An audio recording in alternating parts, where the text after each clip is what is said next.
Well, as promised, joining us right now on the set of This Is the Day, Monsignor David LiPuma, who is pastor and rector of Our Lady of Victory National Shrine and Basilica, and David Kersten, CEO of OLV Charities. Guys, great to see you. Great to see you. And great to be with you. Thank you for coming all the way from New York. This is exciting. Thank you. It is exciting for us, too, because like Monet, I went online to see the Shrine and Basilica, and now I feel like I have to get there in person and see it for myself. But Monsignor LiPuma, tell us about the Venerable Nelson Baker's impact in Buffalo and Western New York, and why he's known as the father of the fatherless, the padre of the poor. Yes. He was born in 1842 in Buffalo, and he died in 1936. But 60 years of priesthood spent at Our Lady of Victory. And he, when he came there was an orphanage already, but he grew that orphanage. Then there was a protectory for troubled boys that he took care of. And then he built a home for unwed mothers. And then he built a hospital. And he taught people trades. But he took these young lives that had no parents, no families, and he just transformed them for the better. And he taught them a better way of life. So he is truly known as the father of the fatherless, the padre of the poor, because everyone who came into his presence, he made sure that he lifted them up and showed them a better way of living faithfully. Can you tell us about his dedication to Our Lady of Victory, because the name obviously is important to the Shrine and Basilica?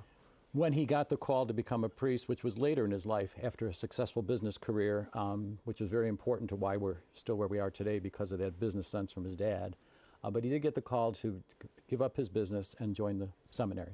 So at the age of 27, he entered Our Lady of Angels Seminary. And after 2 years, he got very, very sick, almost died. And he had this great miraculous cure that he felt. So he went to a pilgrimage to Paris and Italy to see the major shrines. And this is a critical moment because when they went to Paris on this pilgrimage, they went to Notre Dame that everyone goes to, but a bishop on the tour or pilgrimage said, you need to go to the smaller church, Notre Dame des Victoires. And that's where he went in, and he knelt down before the statue of Our Lady of Victory. And he just was overcome with emotion because he saw all the intercessory prayers that Our Lady has accomplished. And he just stood up at that moment and said, I'm going to go back and I'm going to dedicate the rest of my life to honoring you as my patroness. So everything going forward from his ordination, everything he did for Our Lady of Victory institutions, all those things that I said he started, people would say, Father Baker, you're doing an amazing job.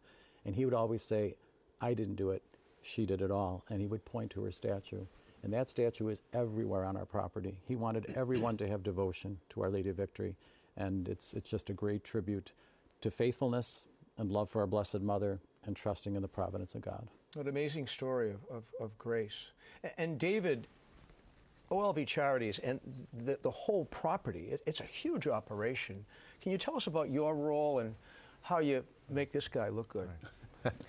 Well, we're the support partner of the Shrine and also OLV Human Services. So our job is to continue to grow awareness about the work of Father Baker and how that work continues today through our various ministries.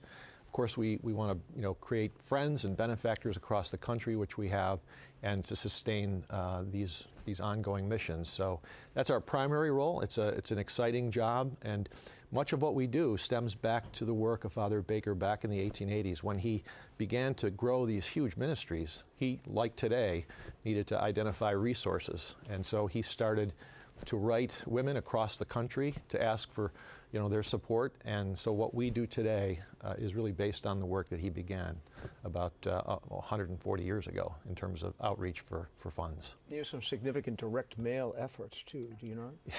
He's sometimes considered the patron saint of direct mail. So, but yes, and that's, unlike schools and where you have alumni who have gone through your institution, we serve kids who have great needs, right? So we have to go out and tell our story and build that relationship with potential benefactors. And so it requires extensive direct mail program, communication program, and once people learn about the work, they want to step forward and support our work. So that's how that happens. And the key then is not just the first gift, but the second gift and successive gifts, and it requires a lot of communication and storytelling. Yeah. What about the process of beatification and canonization for Venerable Certainly. Nelson Baker? What's going on As there? you know, Bishop, there's 4 stages. So back in 1987, Bishop Head, who was the bishop at the time for Buffalo, opened the cause with the Cause of Saints in Rome, and he was named Servant of God. And then fast forward, he was named under Pope Benedict the Venerable, based on his virtuous life. And there was a positio done that was presented to the Holy Father and to the cardinals.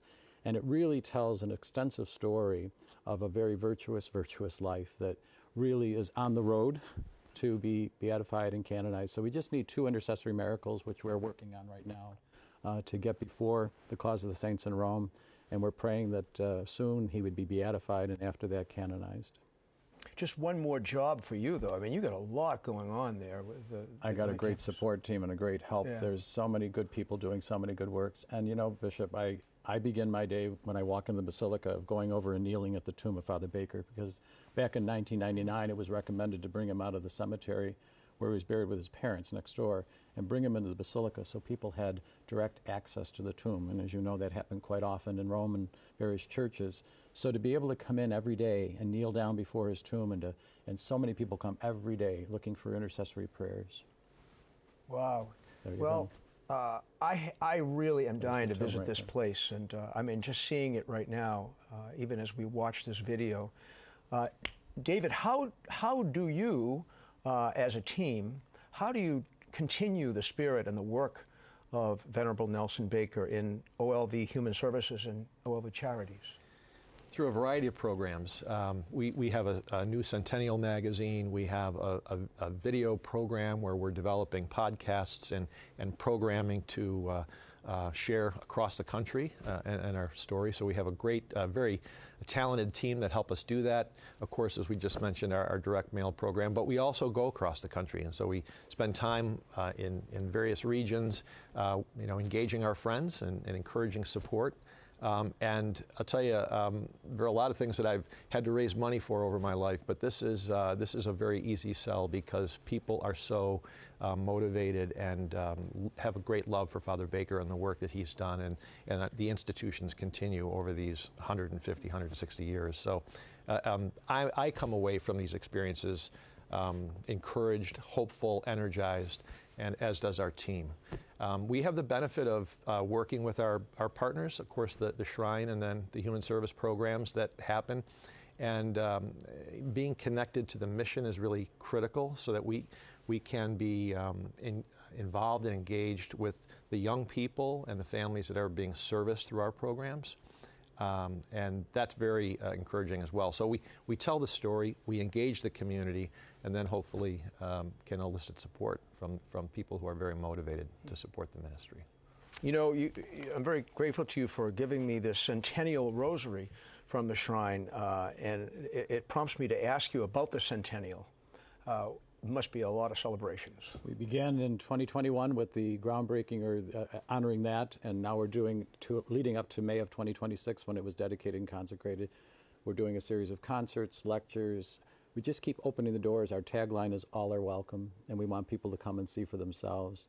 And it's important to note as well that, you know, to this day, we still take care of over 12,000 children and families and youth every year through our human services, directly going back to Father Baker.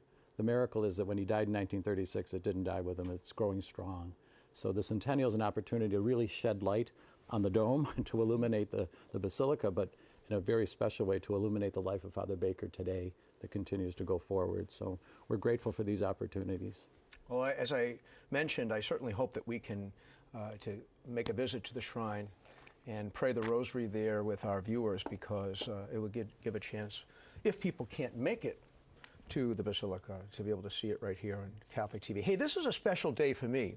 Having gone to the seminary with the two of you, this was the day that my class was ordained as deacons at St. Peter's Basilica 39 years ago. So I just want to send a big shout out to Joe Quinn, my classmate in Scranton, because he's probably watching right now.